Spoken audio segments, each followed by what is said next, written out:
Hey, I know I don't have to wear a chef's coat to cook in my own home kitchen, but some days I miss the restaurant and it just makes me feel good. So, get over it.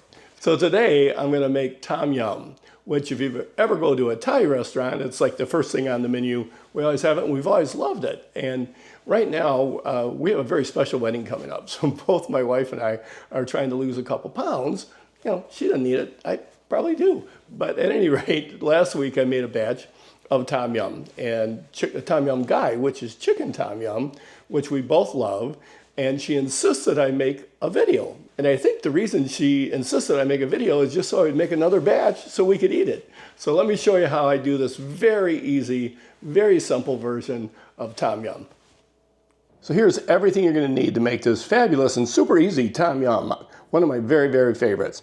You're going to need to start with the chicken. This is Tom Yum Gai. The Gai is the chicken part of the Tom Yum. And I always prefer a 3 to 3.5 pound chicken, and this one's just a little over 3 pounds. We're going to need 2 tablespoons of a red curry paste. Very easy to get. You can get it online. You can get it in most supermarkets now. Some fish sauce, some lime juice, a couple stalks of lemongrass, a couple tomatoes, some mushrooms. The shiitake mushrooms I'm using today I grew thanks to a company in Grand Rapids, Michigan. You got to check them out. I've been buying mushroom kits where they just send me this block, and 2 weeks later I've got pounds of mushrooms, and it's awesome. So check out their website. It's awesome, and they're really sweet, nice people.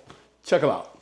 A bunch of cilantro, 8 lime leaves. You can get these frozen or dried, and they're delicious. They're wonderful. The funny thing about them is they used to be called kaffir lime leaves or kaffir lime leaves, and I've been cooking with them for 30 years, and all of a sudden we found out that the kaffir part is a bad word to some ethnic groups, and so they've literally changed the name to markut, lime leaves, whatever you want to call them. But if I ever offended anybody by saying kaffir lime leaves, because I had no idea, I apologize. I thought it had to be something to do with like the Gulf of America. We had to change the name of our lime leaves too. And 1 shallot, and that's all you're going to need to make this fabulous soup. So let's get started. So this red curry paste that I'm talking about, you can buy this now in almost every supermarket. A couple brands, I'll show you here. Either one is fine. Just reading the ingredients, there's nothing bad in here. It's just herbs and chilies and no preservatives or anything like that. So it's awesome. And I've made my own red curry paste many times, and I stopped because it was no better than just buying it already made. So check this out. Yeah, this. Now I've just covered this chicken with fresh cold water, and we're going to move it over to the stove and bring it to a boil. And while this is coming to a boil, let me show you what we do with the lemongrass. So on this lemongrass, you just want to cut off the end, and then you want to cut off, give it about 6 inches here. And then all you want to do for these, now if you buy these frozen, this is what you're going to get. But then I just come in and smash them. And as this comes to a boil, we want to skim all these impurities off, the white foam. And when we get all the white foam off, that's when we add the lemongrass and our lime leaves. So this chicken has been simmering now for about 45 minutes. I checked the temperature on it. It's well cooked. So I'm going to go ahead and pull the chicken out, set it aside. And while I'm at it, I'm going to grab the lemongrass out of here too. There's a little wing. And the lemongrass. And I'm going to go ahead and add my red curry paste, my lime juice, my fish sauce, and my sugar. I'm going to give that a stir. And I'm going to bring this to a boil, and I'm going to let this simmer while the chicken is cooling. Well, it was getting hot in here. I had to take off the chef coat. Okay, I got to be honest. I spilt a little red wine on the chef coat. So anybody got any good tips on how to get red wine out of a white chef coat, message me, please.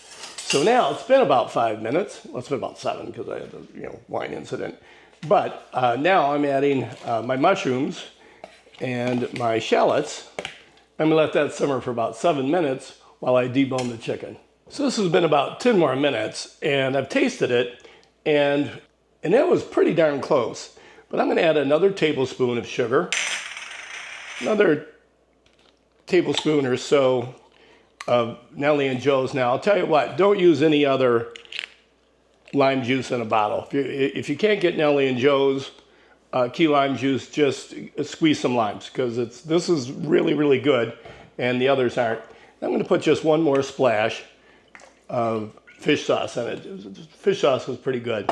So then with that, I'm going to add our chicken back in and bring that back up to a simmer. And I've diced 2 tomatoes here, medium tomatoes. I'm going to throw those in. I don't want to cook those too long. I want them to still have some texture to them. So I'm putting them in right at the last minute here. At the last minute here, I'm going to throw in a big handful of chopped cilantro. Give it a good stir. And it's going to be ready to go. And there's a beautiful steaming bowl of Tom Yum Gai, chicken Tom Yum. Well, there you go. Another semi-exciting episode of Scratch Cook with John. Listen, I got to ask you a favor.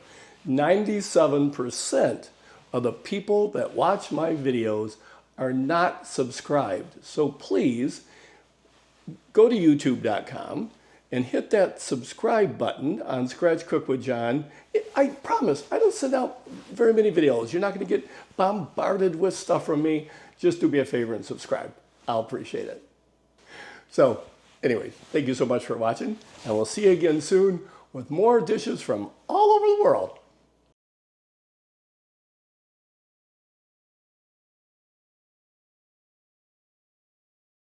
So, Morgan is coming home at 4:30 tonight for dinner. It's 3:30, and this is her dinner. So I gotta get this going quick, because she may seem mild-mannered most of the time, but when her dinner's not ready, you don't want to see that.